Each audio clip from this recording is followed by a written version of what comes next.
साथियों नमस्कार, मैं महेंद्र सिंह लोधी, ओबीसी महासभा राष्ट्रीय कोर कमेटी सदस्य हैं। साथियों, मुझे इस वीडियो के माध्यम से आप तक अपनी बात पहुंचानी है। सर्वप्रथम तो मैं आपको बताना चाहूँगा कि जो मेरे व्हाट्सएप नंबर थे उन दोनों व्हाट्सएप नंबर को बैन कर दिया गया है।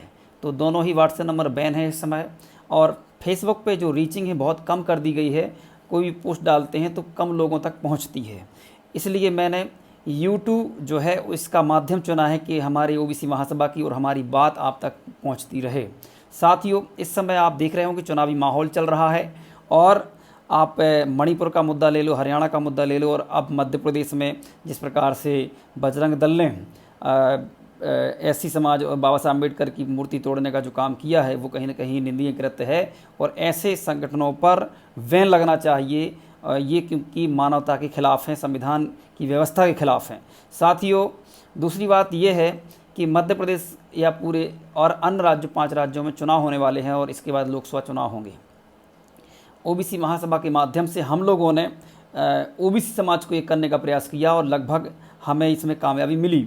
लेकिन वो लोग जो 5 साल चुप बैठते हैं दलाली करने के लिए, जब चुनाव आता है तो दलाली करने निकल आते हैं। बिचौलिए, समाज के दलाल, बिचौलिए कह सकते हैं उनको, चाहे वो किसी भी समाज में हो, चाहे वो सभी समाजों में है। ओबीसी वर्ग की सभी जातियों में, चाहे वो कुर्मी हो, यादव हो, लोधी हो, कुशवाहा हो, गुर्जर हो, माली हो, साहू हो, तेली हो, आप साहू हो, इसके बाद आप धाकड़ हो, चाहे मतलब सोनी हो, तामरकार हो, सब जातें जितनी भी हैं सभी में ये बिचौलिए ये कहते हुए दिखेंगे कि हम आपको टिकट दिलाएंगे या खुद की टिकट के लिए आपसे मेहनत करवाएंगे।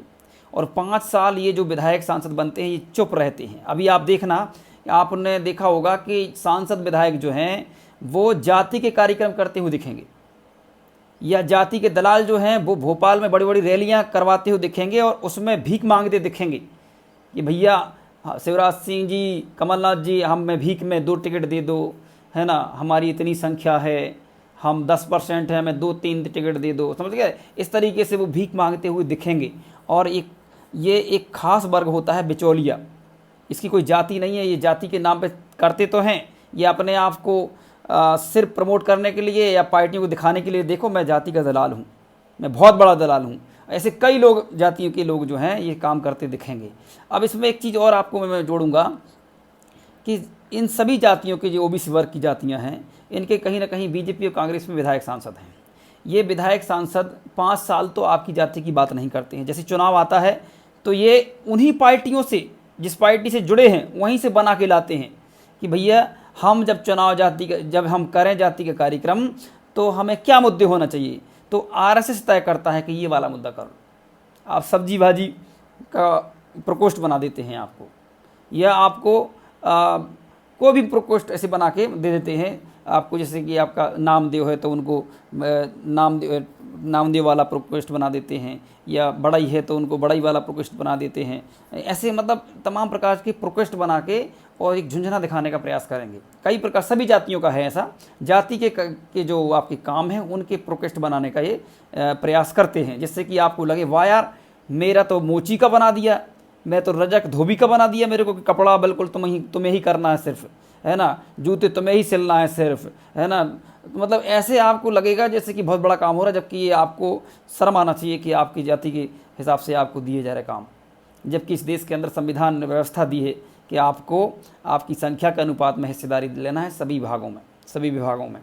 लेकिन साथियों, ये जाति के कार्यक्रम ही है जो ओबीसी एकता को तोड़ने का काम सरकारों के माध्यम से किया जा रहा है। आरएसएस, बीजेपी इसको बहुत बड़े स्तर पे, आप अभी ओबीसी महासभा के कार्यक्रम में शिवराज सिंह चौहान को या कमलनाथ को, अभी तो विपक्ष में कमलनाथ तो आ जाएंगे क्योंकि उनको वोट चाहिए है, लेकिन अगर अभी आपको शिवराज सिंह चौहान को बुलाओगे ना तो शिवराज सिंह चौहान सुनेंगे नहीं। लेकिन एक जाति के भले वहाँ 2000 आदमी क्यों ना हो, वहाँ जरूर आ जाएंगे शिवराज सिंह चौहान। लेकिन अगर ओबीसी एकता का कार्यक्रम हो रहा हो वहाँ बुलाओगे तो नहीं आ पाएंगे, डर जाएंगे कि यार नागपुर की जो प्रयोगशाला से हमें ओबीसी बनाया गया है ना, ऐसा ना हो कि हमको बाहर कर दिया जाए।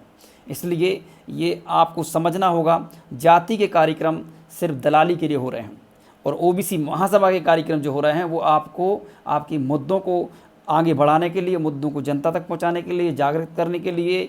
और इसलिए हम लोगों ने पुनः 10 अगस्त से पूरे ग्वालियर चंबल में 21 दिन की पद यात्रा जो होने वाली है, वो इसमें पूरे तमाम देश से हम लोग बड़े बड़े ओबीसी एक्टिविस्टों को बुला रहे हैं और इस कार्यक्रम को बड़ा करने का प्रयास कर रहे हैं।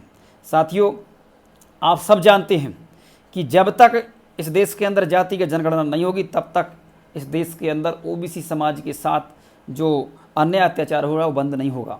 इसलिए हमें महत्वपूर्ण प्रयास करना चाहिए कि जातीय के जो बिचौलिए हैं इनको कहीं ना कहीं इनको कमज़ोर किया जाए और ओबीसी एकता के जो कार्यक्रम हो रहे हैं उनको आप आगे बढ़ावा दिया जाए। हमारे कार्यक्रम आपको बता दें, हमारा कार्यक्रम एक मंडला में है, विश्व आदिवासी दिवस पर आदिवासी परिवार वहाँ का जो है संगठन है जो वो करवा रहा है।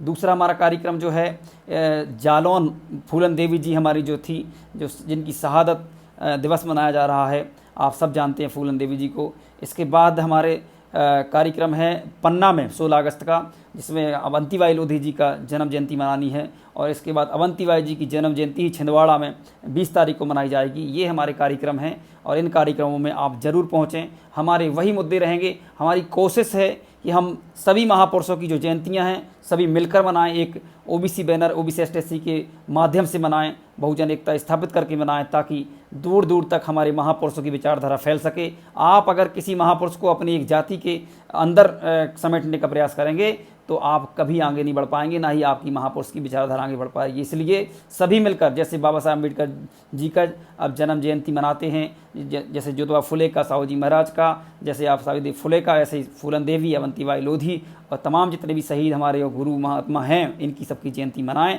तभी हमारे अंदर और हमारे लोगों के जहन में बहुजन एकता स्थापित हो पाएगी और बहुजन विचारधारा आगे बढ़ पाएगी।